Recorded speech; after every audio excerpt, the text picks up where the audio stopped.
welcome back to my kitchen. This is Julius Caesar, and today I'm going to teach you how to make an all-American Julius Caesar apple pie. Right now I'm going to peel, core, and slice 5 Granny Smith's apples. And once I'm finished with that, I'll bring you back. Hi, welcome back. I wanted to show you that I cored, peeled, and sliced my 5 Granny Smith apples. They're in my bowl waiting. Right now I just finished making my pie crust. And even though it's an all-American apple pie, I call it Julius Caesar apple pie because I make it with olive oil. This olive oil is extra light, and it's designed for baking and sauteing and even frying if you'd like. Because it's very good for you. It doesn't clog your arteries.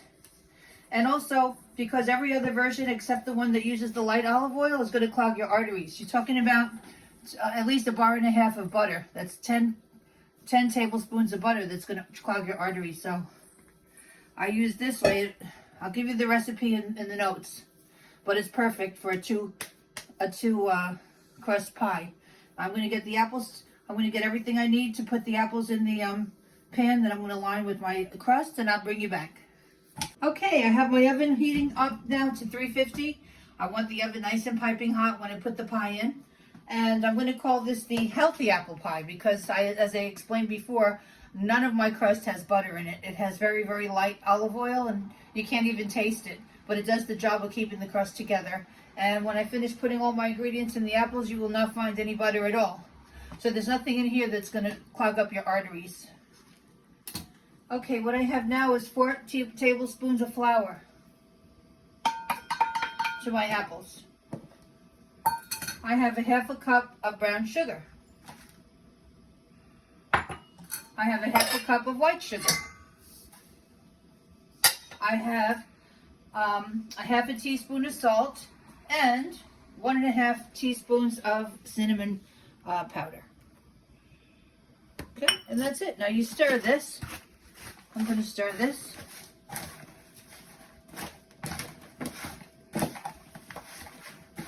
It smells so good, doesn't it, cameraman? Take a smell of this. Ooh, it smells good. Smells so good. It's perfect for any time of the year. It doesn't have to be Thanksgiving or the fall. You can have this during the summer. A delicious ice cold glass of iced tea with a big slice of my apple pie. It's just apples, as you can see. There's nothing mysterious about it. Nothing unhealthy about it. And I'm going to go ahead and roll out the top part of my crust. Well, let me show you how I put this in. My bottom crust has already been stretched in there. Oops, see a little flour. That's okay if you see flour. The flour is just there to absorb the juice from the apples. Put them right in. There we go. All right. You can play with them, fix them up nice. You can make a little bulge in the middle to come like a cone. Looks good. Yeah, it's going to be delicious. It smells really good. Yep.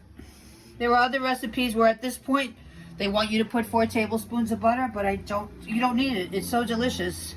When it's finished, you really don't need any butter. Okay, I'm going to stretch this over and I'll bring you back. Okay, I rolled out my pie crust, and contrary to some other people who teach about pie crust, you can touch your pie crust. It's very malleable. You don't have to worry about activating the gluten. I want it to be activated because I want it to stay together over my pie. And this takes practice, but I have a nonstick sheet I bought from Amazon. Works very, very well. Whoa, it's almost seamless, but it's not perfect. I take off the sides here, and I'll look for little spots where I could cover it. Like, see this hole here? I'm going to spread it out here. Pie crust is very forgiving, so don't worry. There's another hole here.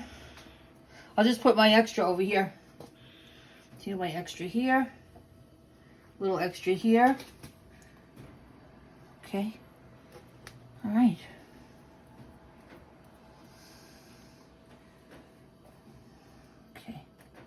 All right, now what you really want to do, more than make it pretty on the outside, you really want to make sure there's no holes on the outside. You want to keep the apples in there because it's going to get hot.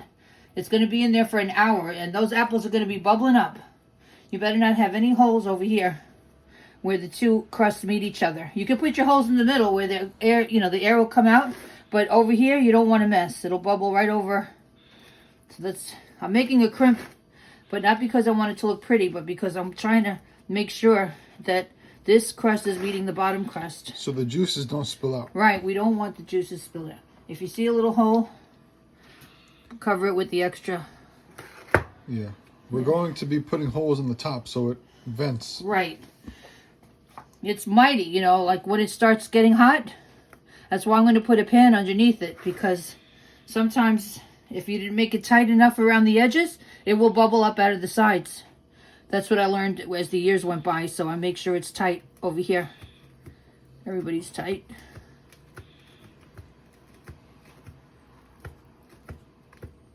Good. Okay, this is good. Now, I have my egg wash.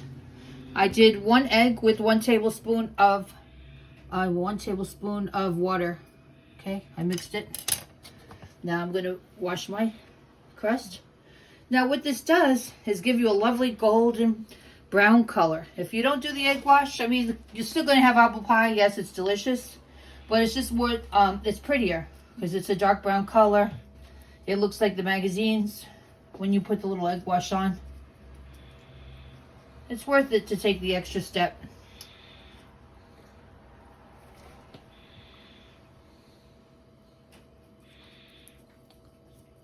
And you can get these brushes at the Dollar Tree. So none of this stuff's expensive. An apple pie in the bakery is about $30, $35 in New York City, where I live.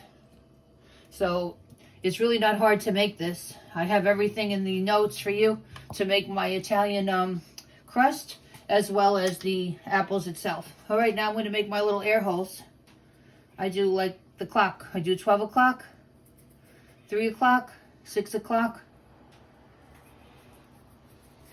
and I'll do 9 o'clock. Then I'll come in again. I'll do northeast, southeast. Doesn't have to be that much. All right, southwest and northwest. All right, a little hole in the middle. All right, now I might put a little extra, only because I like it shiny. And I will see you. I'm going to put this in at 350 in the oven that has been heating up for 1 hour, at which time I will take you back and enjoy and show you my masterpiece. My, how time flies. Okay, it has now been 1 hour, and I'm going to take my pie out. Oh boy. Woo! I want you to get it. See the apples boiling? If I hadn't made it so tight, look, there's one little spot. Just one little spot it's eking out of. But if I hadn't made it all tight, it would have been eking out of all the little holes. That's what I mean. You have these air holes at the top, and that's good, but it's not bad. I got 1 leak. But it looks great. I'll bring you back when we have a taste test. Okay, my apple pie has cooled off, and I didn't cut it properly. I'm so eager to taste it. Got the apples. I got some crust. Mmm. It's warm, cinnamony, comforting. The crust is perfect. I hope you try this. It's really easy. I have everything in the notes.